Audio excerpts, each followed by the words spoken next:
Hey, what's up guys, aarava here, and welcome back to another part of my F1 24 career mode. This is part number 6 today for the Miami Grand Prix in our rookie debut season in Formula 1. If you guys didn't see the last part of Shanghai, then definitely go check that one out before you see this one, because that previous episode was an absolute madness, as we had a very odd situation of starting a wet race all on dry tyres, and we were the only ones to make a risky pit stop, and it really paid out for us. It was a bit of a different story in the full Grand Prix, where there wasn't a lot to shout about until we made a very audacious pit lane entry overtake on a 7-time world champion. But the sprint race was something else to behold. Spoiler alert, we got our first win of sorts in Formula 1. It was the sprint win, but what a result that is so early on in our Formula 1 career. There's still a lot of learning to do, because the full Grand Prix, like I said, was a lot tougher, and we're still not on top of, I would say, the tyres,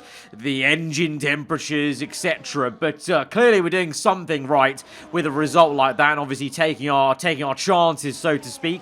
And we're doing something right for the rest of the paddock, because we have now got a second approach of a secret meeting. This will be with a different team. Of course, 2 episodes ago, we did have Mercedes approaching us with a secret meeting. I very quickly laughed that off, because why the hell would anyone want to be joining Mercedes at the moment? Just like in real life here in the game, Mercedes not appearing to be a very attractive offer, showing no signs of even a glimpse of any sort of uptick of major performance. But one team that could entice me is Ferrari, because they are the ones that have come knocking with a secret meeting. Now, obviously, it's early days. We can continue the talks, and I believe you go through multiple secret meetings, and you try and hopefully keep it on the down low.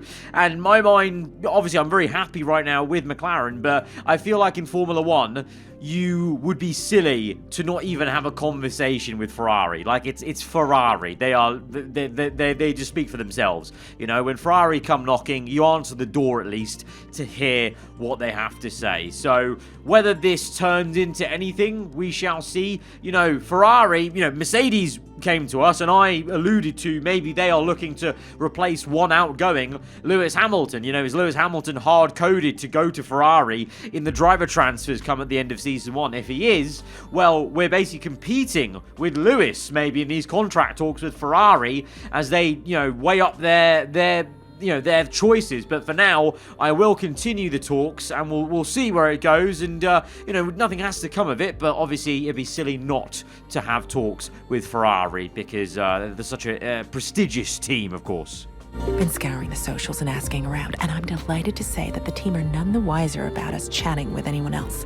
And the meeting went well too. I know, I'm amazing. You're welcome. Okay, that was a bit of a weird vibe going on with a whispered conversation, but of course it is a secret meeting, and no one is none the wiser, especially all these lots. They have no idea that I have had this meeting with the scooter. Wait, hang on a minute. Miguel, what? Are you wearing a McLaren top? Miguel, mate, you're a contractor. Where have you nicked this from? You know what? Come to think of it, I couldn't find one of my tops in the wardrobe earlier, and clearly you've nicked it. You've come in and stolen it from my driver room, because you weren't wearing that shirt in the last episode, or the one before that. Where have you got this shirt from? It just looks wrong. It's just wrong. You are a contractor, mate. You're not part of the team. Don't try and pretend you are. Weird. Anyway. Colin. Yeah, what's up, man? What you got for us? Right, complete 3 laps using 2... No, that's silly. Complete 2 sessions without damaging the car. I feel like as long as a session counts as Q1 and Q2, we should be able to do that very easily. And Miami, we've got a sprint quali and a sprint race, so we should definitely be able to do that. Chloe here, we're going to go for 10 laps during a race weekend. That's pretty damn easy here. Chloe, underestimate her. She looks like a bit of a Karen, but she's giving us very easy tasks, So Chloe and Zoe, they're in my good books. And to be fair, Denise wasn't, her goal last episode wasn't too bad, so maybe things are getting better. But now my eyes are on Miguel. Miguel, you're moving a bit mad, a bit shifty. I'm still really put off by the fact you're wearing papaya, my man. But spending over 45 seconds in 4th gear, that seems reasonable. Maybe your goal should be not to steal people's t-shirts. And strategy analyst Denise, she's still giving me the cold shoulder vibes, but perfecting one practice program, that's no problem, that's calm. In terms of upgrades then, in terms of upgrades for the next race weekend, well, we've got 2 pending for ourselves, 3 from Lando's side, 2 being durability to be fair, so just 1 on actual performance, but R1's pretty important with the tyre upgrade. That could be quite a game changer for us because it's still probably one of the biggest things to get used to on this game in the race conditions is the tyre model. We're 5-1 now with Lando, so we're no longer being 6-0'd by the man, thanks to our, I'm sure that's our sprint result, I'm pretty sure, with the highest result we've got so far, matching what Lando's got. And as the car improves, we're hoping to improve as a driver, as we're nearing to 77 overall. Almost, you can see on the right hand side there, so that's pretty good. But let's see what upgrades will come in and what ones fail. Oh, it's another oh, it's 2 failures. It's 2 failures for Lando and 1 successful one for us. Okay, Lando does get 1 successful one, but mate, what's going on? 2 failures, huh? 2 failures. Oh, okay. He's kind of done with me, isn't he? Anyway, right. Looking forwards then, with those 2 upgrades that have come in and 2 that have failed and are pending, we've actually got back to 2nd place technically on paper, ahead of Mercedes and Ferrari. And actually, I just slagged off Mercedes. They're actually now technically ahead of Ferrari on paper in a strange way. So maybe they took my You know what? I actually might help them out. My rejection is going to single-handedly create Mercedes villain arc. They're going to be so offended that I rejected them that they're now going to go on to be the best team going into next season, and they're going to make me eat my words. That's what's probably going to happen. But yeah, 2nd place on the R&D chart. Not too shabby. Hopefully that means we're going to have another performance like we had in Japan. It's time for sprint qualifying. Welcome back to Miami and welcome to qualifying. Only raw speed will separate these drivers today, but the question is, who's got what it takes to get pole? So once again, an episode with double the action, with a whole sprint quali, the sprint race itself, and then another qualifying to set the main Grand Prix. So, like in real life, a little bit, unfortunately, kind of like a mini preview of how your real race is going to go, because there's no real difference from the sprint to the main race, just a couple of more laps really, but as we've seen in real life, and as Verstappen is lamented many times in real life, it kind of ruins the surprise factor of Sunday's Grand Prix. But nonetheless, it is in the rules and we have to just get on with it like everyone else. We get a nice tow from Tsunoda, but then probably lose the advantage we gained from the slipstream, having to overtake the man. I don't even know if he was on a flying lap or not, because he was harvesting quite a lot of battery at the end of that lap. But we are thankfully going to get through into SQ2 on the medium tyre. Once again, a load of these guys just not following the rules. Like this is absolutely another thing they need to add to the list to fix in career mode, is the AI just not following the rule.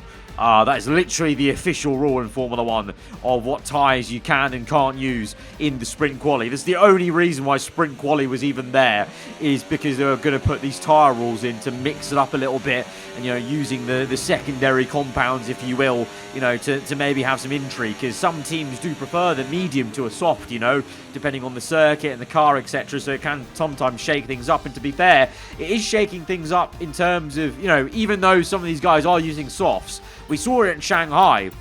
It is a bit mixed up for some reason. Like the AI just seem to have very up and down performances. Like we've got Bottas and Albon both making this SQ3 then in the in the Kick Sauber, sorry, and the Williams.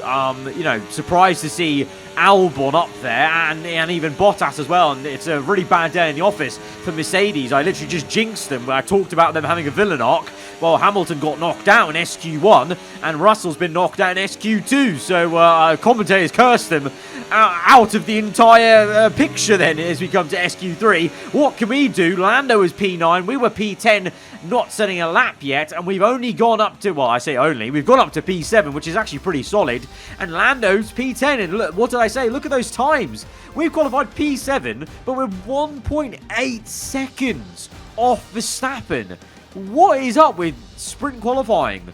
I think it's honestly like incredibly weird track evolution. It must be very, very odd. You know, again, Lando doesn't perform in these sprint formats like he did last episode. You know, obviously in real life, it was a real great weekend for Lando in the main Miami Grand Prix, not so much in the sprint. So far, this might be tracking on for the real life one as Lando's down in P10. We're P7. Hopefully, that's going to be our lucky number P7 today. And we can go forwards, hopefully, in a similar way to the Shanghai sprint, although I don't think we'll be matching the Shanghai sprint result, but still nonetheless, I'm positive about this. P7, we've out-qualified Lando again. Let's go to the grid.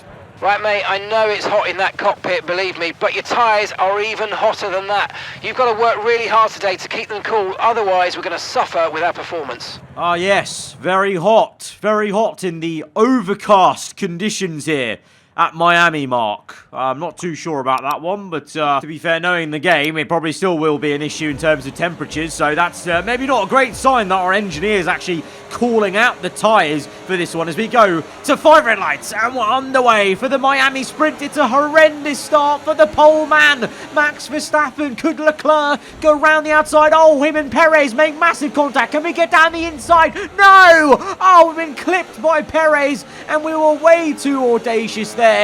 That was my fault. I shouldn't have put it in my nose. I really shouldn't. I was so eager to make that move. Once I saw Perez clatter Leclerc, and there was a bit of carbon fiber dust coming off their contact, I thought maybe Perez would have been fully vulnerable. Instead, I'm now asking my engineer for damage checking. I don't think my front wing is damaged because there's no pop-up on the heads-up display or anything like that, but it was a hefty hit on Perez, and to be fair, we did very well to keep it out of the wall on the left-hand side, but that is my error. We should have stayed out of it, really, in hindsight, but I was, like I said, so eager to make a pass, and instead now we're down in it was 14. We're now going to try and make it P13 as we squeeze past Tsunoda as he tried his best to keep it side-by-side through that section as we go underneath the highway bridge in the yo-yo chicane part of Miami, and then look to try and size up a move on Gasly, but the driver's pulling away quite a fair bit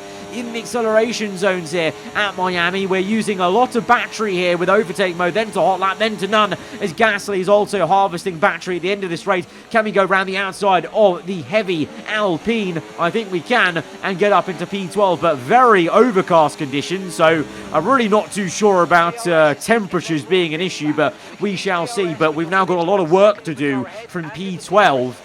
Instead of, it was going to be maybe around P5, we just kept our nose to ourselves, but we just had to go for that dive on Checo Perez. On the back straight, lap 2, and struggling to keep up with Russell. And look at the bar on the bottom right. Yellow is the battery we have in total, and it is very, very slim pickings right now. Yeah, we've kind of overused the battery a bit just to keep up with Russell, and I just cannot for the life of me figure out how they're going so quickly through some of these corner exits and still have battery to spare. As I'm basically going none and medium through most of sector 1. On the back straight, I'm going medium to try and save battery. You can see on the right hand side, we're not even saving that much in medium, but we are trying our best. But Russell's now walked away. He's outside 1 second, and this is a couple of laps after now. This is lap 6, and I'm being swarmed by Hamilton and Gasly now, and we might be down 2 positions. Hamilton over the bumps to try and overtake us. It was 3 abreast between us, the Frenchman, and Hamilton, and we're going none into the corners like the AI are doing when they harvest, and they're still gaining on us massively, and I'm just scratching my head, kind of like China, of how they are managing to save so much battery, and yet when I look at their rain light, it's not flashing most of the time. Like they're not harvesting most of the time, and yet they don't have any issues with battery, it would seem. Is once again we get swarmed here. Okay, Hamilton's harvesting a bit there. That's fair enough. I'm harvesting as well, but they still managed to overtake me. Obviously with DRS aided, that's a factor you have to put into it. But then when we tried to come back with them, you know, we overtake Gasly in the Alpine, obviously I'd hope to. Coming back at Hamilton as we go to the left and then go to the right, send him a little bit of a dummy. We lock up, and that's been an issue for us here at Miami, is slowing the car down. I'm either locking the rear or the fronts are locking. Brake balance has been a big issue for me here in this Miami sprint for a lack of confidence in the corners, but I am really struggling to, well, we've not kept up with Russell at all. We're 4.3 seconds behind him. We're now over a second behind Hamilton. We're just going backwards in this race, and now the Alpine's attacking us, and he's got us, and maybe I'm losing some confidence here, because I could be putting up more of a fight, I guess, with these guys, but I'm losing motivation, confidence rapidly in the car, because one, we're just going backwards on the straights, and then two, obviously, I know we've got nothing to fight for, because the sprint points are not even the top 10, they're the top 8, but it's not a case of my setup, by the way, because I intentionally, I'll promise you, I put my rear wing really low. I think the default is, what, like 10-10 or 12-12. I've got my rear wing on 5 here at Miami. That is properly low for a circuit with this many high-speed corners, and yet, out the corners, I can't gain anything on them. And this might be why. Look at this engine. It is boiling. Forget about the tyres, Mark. The bloody engine's on fire. 104, nearly 150 degrees. And I can't, for the life of me, understand what is going on. I saw one of you guys commenting below in the last part saying, maybe it's my shifting, you know, because I'm revving it up. Because for some reason, on this game, I'm finding it audibly harder to tell when I'm meant to be shifting, because the rev limiter doesn't sound that much of a difference to not rev limiter when you go from like 7th to 8th gear, for example. But I just don't think and agree that that is the issue, and it shouldn't be the issue. It's only a small margin where there's maybe some revving at the top range. That's realistically not going to overheat your engine that much. And yes, we're sat in dirty air here, but before, when I first noticed my engine was very hot, we weren't in dirty air, we were in clean air. Hamilton waltzed away from us. We were fighting Gasly, but he was on the side of me. He was behind me, coming at me. And yes, now we're in dirty air. We look to overtake Gasly, but I can't even keep up with Sargent. And look at the right-hand side. I'm using, I'm having to use hot lap mode just to make the overtake, but I've got no battery left. This sprint baffled me. This sprint really baffled me and knocked my confidence, because we had no pace. The engine was overheating. We had no battery around the lap. No matter what I did about trying to tactically save it, even if I tried to tactically save it, it just meant the drivers around me just completely did me when we were saving said battery. Yeah, and the problem is, like I alluded to, the sprint race is really just a little preview of what's to come. So now I'm thinking, oh yeah, this is going to be a long-ass weekend. Like, Lando only got P8 from P10, so he struggled as well. Obviously in real life, McLaren actually went into Miami thinking they were going to struggle, and then it was a massive wonder that the upgrades really worked that well, and Lando obviously went on to win the race. But really, season to season, Miami's been a bit of a stinker for McLaren, and clearly here in the game, it is still a stinker for McLaren, because Lando also only went up 2 positions in that race, and you would think he would be a bit further up looking at his pace in previous races. But this is a huge worry for me now going into the main Grand Prix, but we've still got work to do to qualify. I think we can qualify well. Over 1 lap, that's the thing, over 1 lap, I actually think my pace is okay around Miami. We showed that in the sprint qualifying, but just in the race, the engine just completely went up in flames and was just like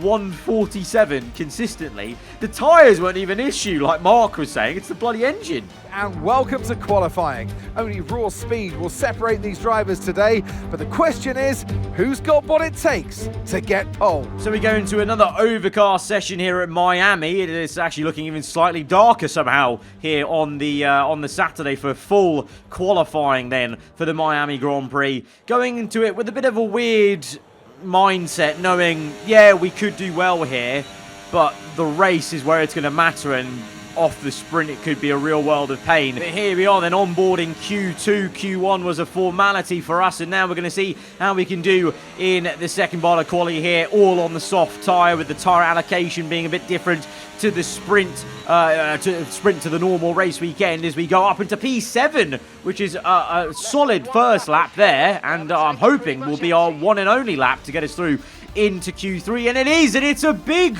howler and a surprise and shock exit for our teammate Lando, knocked out in P12.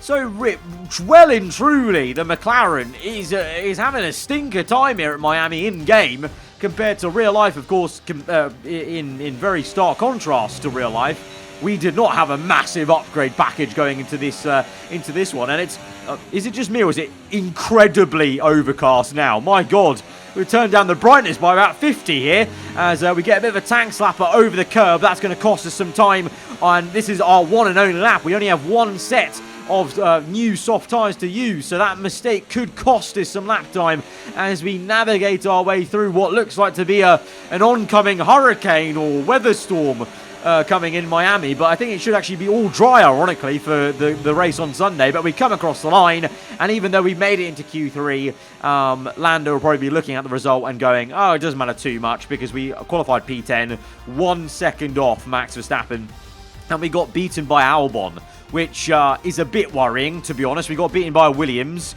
by 1/10, but we out-qualified Lando, so can't complain too much there. Again, that's at least going to be good for us in the teammate rivalry, you know, in the head-to-head. But now I think we've got one very long Grand Prix coming up. Florida is no stranger to world-class sports, and as of 2022, the USA's Sunshine State is now on the F1 calendar. Welcome back to the Magic City for the Miami Grand Prix. With great opportunities for wheel-to-wheel battles featuring 19 corners, 3.36 miles long, and expected average speeds of 138 miles an hour, the Miami International Autodrome will be sure to create lots of chances to overtake.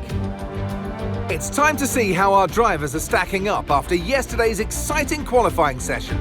Max Verstappen put in a fantastic lap yesterday, and he'll start from pole position. Sergio Perez lines up alongside.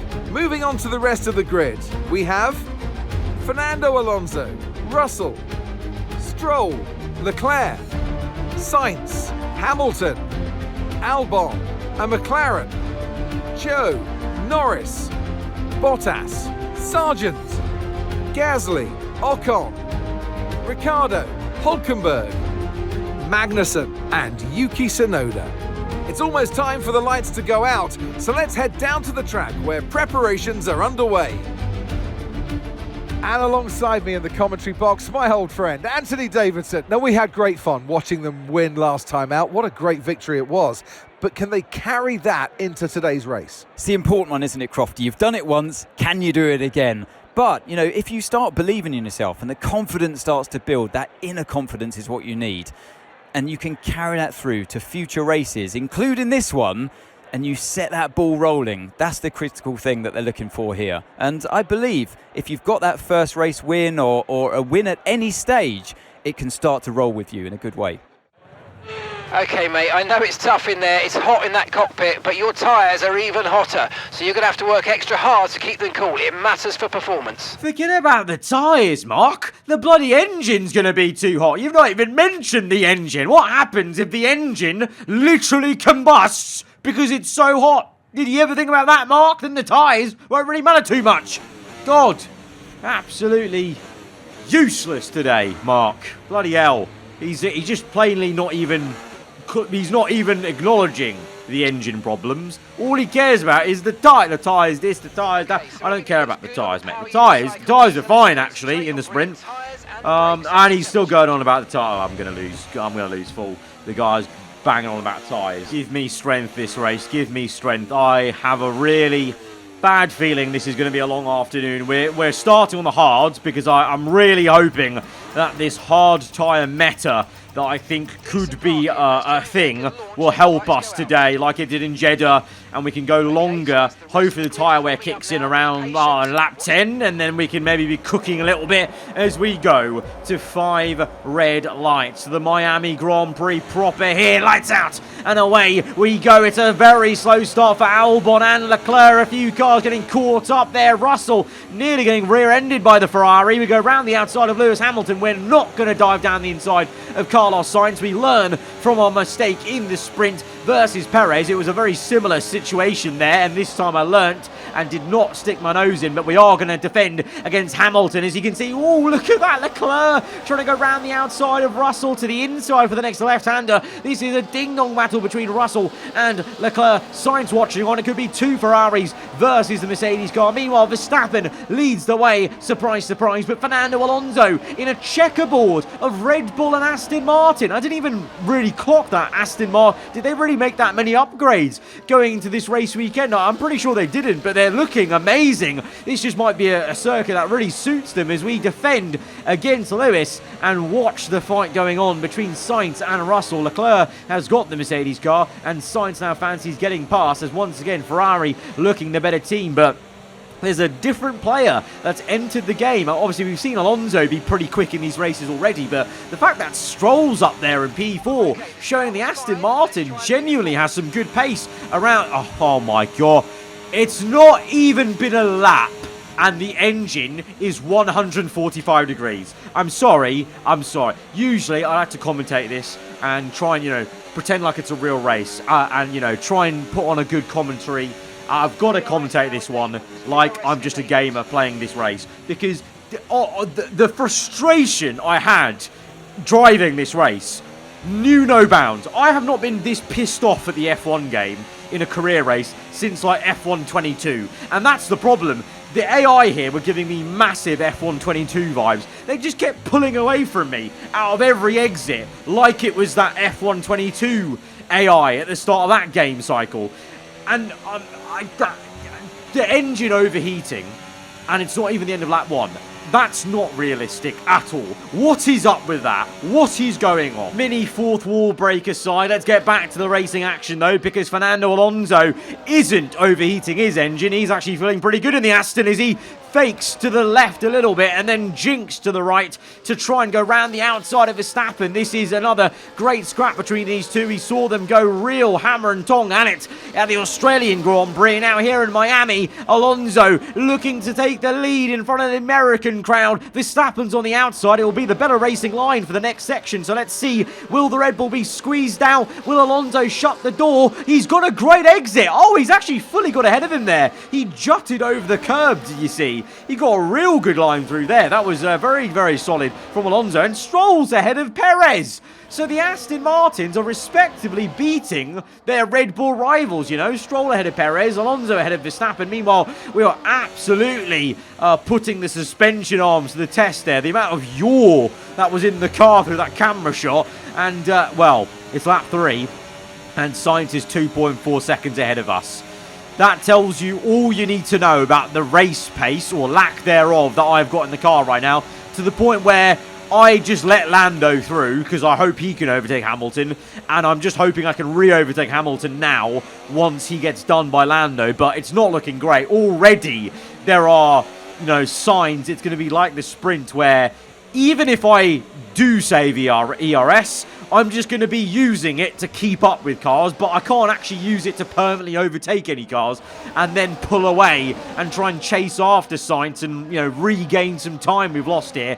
It's going to be a long, long afternoon. I think, honestly, this is who we're fighting. We're fighting for P9. I'm hoping Lando can at least pull away, but I think we're trying to get Lewis back at some point, and then we're going to try and hold it through to the end as Lando gets done by the Mercedes car. We are in the mud. McLaren are absolutely in ropes here at Miami, unlike in real life. Lando jolting around, but Hamilton seems pretty unfazed by that. So we're going to have to wait for another lap to maybe see him get past him. We're going to go to the back straight, or the second sector straight, I should say, as Lando goes through on the right-hand side. He's harvesting a bit. He shuts the door now, gets on the racing line, and now we're having a sniff around Hamilton's rear end. You can see at the moment we're in non-ERS, so I'm saving a lot of battery here. You know, we're over half the yellow bar. I've saved a lot here. Hamilton with a little harvest, but then we go to the straight. We're going to go up to overtake mode, so, you know, the most juice there is, and we couldn't even catch Hamilton. We were on overtake mode, and he was pulling away. We're on hot lap mode now. DRS open. I know he's got DRS as well, but he started harvesting halfway down the straight, and I still didn't catch him. And now the engine's overheating again. We had a little moment where it wasn't overheating, by the way, on lap 4 you might have seen, but now it's back in the overheating phase. And the engine's on fire, and it means my top-end speed is compromised, because that is a thing, by the way. When your engine is hot, it does actually affect your top-end speed. So I've been for the last 3 episodes, I've been wondering, oh, the AI seem to be, you know, they seem a bit quicker, you know, versus maybe the first few episodes. I've not changed any other settings. My engine just seems to be overheating way more now in these later races, and battery use. It's, you know, and I just uploaded, as I upload this today, earlier in the day, I uploaded a video about getting fired in career mode, and we saw clearly how there are bits of the game that haven't been tested as well, and clearly things haven't been played through to see how they go after multiple races. I have a real strong hunch that no one's really tested the AI and their ERS usage and how overpowered it is past like race 3 in the career mode, because I did not feel like the AI were this good at their battery use in Bahrain, for example. And that was my first race on the game. You know, I should be the one that was struggling at Bahrain, and I should be better than them now, having done 6 race weekends. But I feel like I've somehow lost my sense of how to save a battery in the race compared to Bahrain.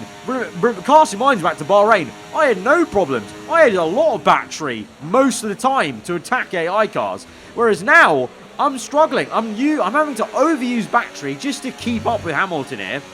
And then when we get to him, we have to go non-ERS, and then he just pulls away from us. And even when we do hot lap mode, he still pulls away from us. This was a real tough one. I mean, it's an F1 season. There are going to be races where I'm slower. You know, Miami's never been a particularly quick circuit for me, and clearly the McLaren car isn't that quick either, because Lando, even though he's pulled away from Zhou Guanyu, he's still only, you know, in P8 there, just about trying to catch the pack ahead as we make a move on Hamilton, because what happened here was I got overtaken by Zhou and Hamilton, and I lost a lot of motivation. Then I kind of picked myself up a bit and went, look, let's try and bang in some laps. Let's forget about the engine overheating. I'll just use what I can with the battery. Let's ignore the engine overheating.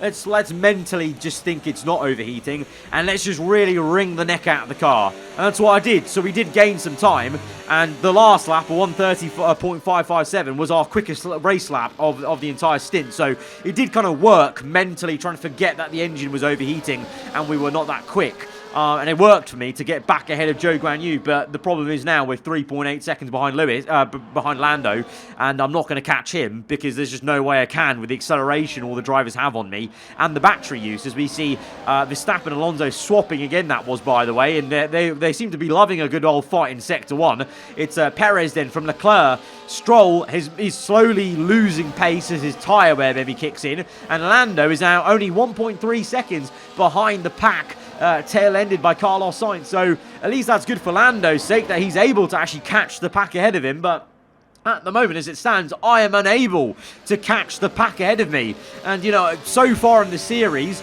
I've been, you know, taking it with good jest of, you know, talking to you guys, you know, we're role-playing as an F1 driver, so, you know, kind of, you know, just kind of trying to immerse you guys in, okay, I'm a rookie, we're still learning the ropes. But this race really kind of broke the fourth wall for me a little bit of like, okay, there's being a rookie and learning the handling, learning everything, and then there's just going up against AI that are just a little bit broken and a bit overpowered in certain aspects, and it's just, this wasn't fun. I had a lot of fun in the first few episodes of this career series, and that's my honest truth. I had a lot of fun, but this one was not fun. And it wasn't because I was slow. It was genuinely because I felt like the game was against me in terms of the way it was working, the mechanics. I just did not understand them. And the thing is, I did understand them a couple episodes ago. Like, I had no problem with ERS a couple episodes ago. I had some problems with fuel, but we've now just kept, fueling the car to a decent amount to cope with that. But the battery thing is just, it just really irked me in this race. And it is actually a thing they're going to look at, by the way, because I've been told, with the handling patch on the way, they need to retrain the AI. And part of the training is they're also looking at ERS because they do think it isn't the way they want it to be. So it's not just me thinking it. Like, there genuinely is something there that Cody's and EA are actually looking at for the next patch, along with the actual handling itself. So I will be going into this issue maybe a little bit more in a separate video, and other issues with the career mode that I've seen and that you guys have also been saying, because I think it needs to be put out there in the public eye and kind of, as a public statement of what needs to be fixed and looked at. But anyway, that's for another day, maybe a video tomorrow. But right now, we're continuing to fight with Zhou Guanyu, trying just to keep this P9, which would still be a solid 2 points, matching what we got in Bahrain, matching what we got, only like 2 episodes ago before that mystical episode in Shanghai with a sprint win, as we do remain ahead of the Kick Samba for now, and hoping right about now this is where the medium tyre wear will kick in. No, we've lost the back end on the curb, and the rear end's gone, and that just sums up the whole episode, doesn't it? There was possibly a chance of trying to keep that car off the racing line when it rolled back, but the thing is, when it hit the wall, I actually had to take both my hands off my actual steering wheel because I've got a direct drive wheel, and if you have one yourself, it can be a real hand snapper if you keep your hands on and you can't actually hold it in place, which I absolutely did not have confidence in hitting the wall that hard. So, like in real life, like a driver takes off their hands, I took them off and the car just rolled back, and it's absolute piss, isn't it? Just, wow, what's happened here then? We've got over the curb here, and then that's unsettled the rear, and then it just snapped on me. And if you've played this game, you'll know how hard it is to catch a snap. Well, I can't say I'm actually too disappointed the race is over early, because that was torture, but just sums up the day. And that's the checkered flag. What an amazing victory in what has been a great Miami Grand Prix. And of course, what 3 race victories, a hat-trick of wins, does for a driver's confidence is huge going forward in the championship. They've got the energy on their side now, and it's for the others to try and stop this progression of victories. Well, that's been a race weekend to forget. Yeah, I mean, like a real driver would say, you just move on, basically. This is not one I'll look back on at all, really. Yeah, I mean, obviously a tough day for the team because Lando also, didn't have astronomical pace, and clearly Aston Martin made real steps forward with Alonso at least being right up there, right to the end for second place. Stroll fell away a little bit. This was the result at the end. A few little changes in the order, but also at the same time, not too dramatic of a change in the racing order. So, well and truly, if we stayed in that race, I think we would have just been defending Zhou and Hamilton all the way to the end, because clearly even the medium tyre wear wasn't even kicking in for me versus my hard tyres. So, yeah, we lose a bit of focus, we lose a bit of experience in racecraft, but we still actually gain overall because our pace and awareness goes up. So we still make a little way on towards 77 overall, but it's an episode I'm absolutely just going to try and put behind me and move on, and hopefully I really like Imola. I've always liked Imola, so hopefully we just bounce back really well there with also maybe a couple of upgrades coming in, the ones that failed on Lando's side of the upgrade cycle. But yeah, difficult one, but it happens in Formula 1. You have these races where it's a difficult day in the office. It's one to forget, it's one to learn from, and it is what it is. But ironically, bloody Colin's goal. Of course it's Colin's goal that we failed. We did not complete 2 sessions without damage. Although, that means that qualifying did not count as those sessions, which is a little bit annoying, but it is what it is. But we did complete all the rest of the specialist tasks, which is good. So, till next time, guys. Hope you enjoy the rest of your day. I will see you guys next time. Goodbye.